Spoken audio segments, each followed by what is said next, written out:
Hi, beautiful morning to everybody. It's me Hashita from Tumkur. Welcome to Quickly Speak English YouTube channel. Dear friends, today I would like to explain you about adverb of time. Dear friends, ನಮಗೆಲ್ರಿಗೂ English ಮಾತಾಡಬೇಕು ಅನ್ನೋ ಆಸೆ ಇರುತ್ತೆ.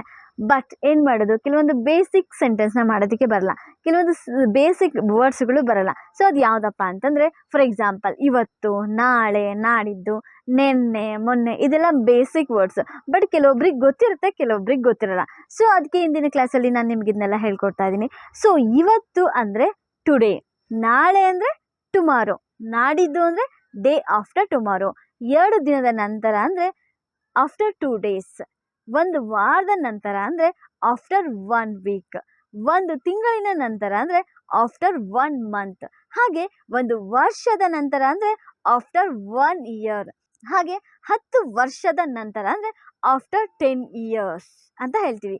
ಅದೇ ನೆನ್ನೆ ಅಂದರೆ yesterday, ಮೊನ್ನೆ ಅಂದರೆ ಡೇ ಬಿಫೋರ್ ಎಸ್ಟರ್ಡೇ, 2 ದಿನದ ಹಿಂದೆ ಅಂದರೆ ಬಿಫೋರ್ 2 days, ಒಂದು ವಾರದ ಹಿಂದೆ ಬಿಫೋರ್ 1 week, ಒಂದು ತಿಂಗಳಿನ ಹಿಂದೆ ಬಿಫೋರ್ 1 month, ಒಂದು ವರ್ಷದ ಹಿಂದೆ ಬಿಫೋರ್ 1 year, 10 ವರ್ಷದ ಹಿಂದೆ ಬಿಫೋರ್ 10 years. ಫ್ರೆಂಡ್ಸ್, ಇದೆಲ್ಲ ಈಸಿ ವರ್ಡ್ಸ್.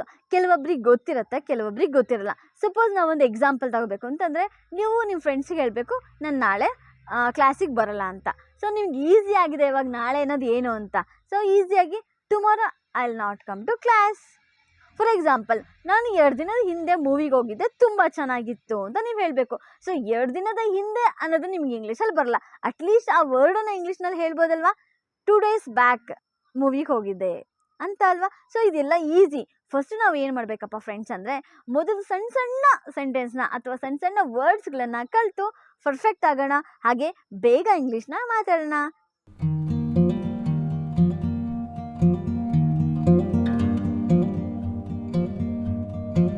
ಫ್ರೆಂಡ್ಸ್, ನಿಮಗೆ ಈ ವಿಡಿಯೋ ಇಷ್ಟ ಆಗಿದ್ರೆ, ಯೂಸ್ಫುಲ್ ಅಂತ ಅನ್ಸಿದ್ರೆ ಲೈಕ್ ಮಾಡಿ, ಕಮೆಂಟ್ ಮಾಡಿ, ಹಾಗೆ ಸಬ್ಸ್ಕ್ರೈಬ್ ಮಾಡ್ಕೊಳ್ಳಿ.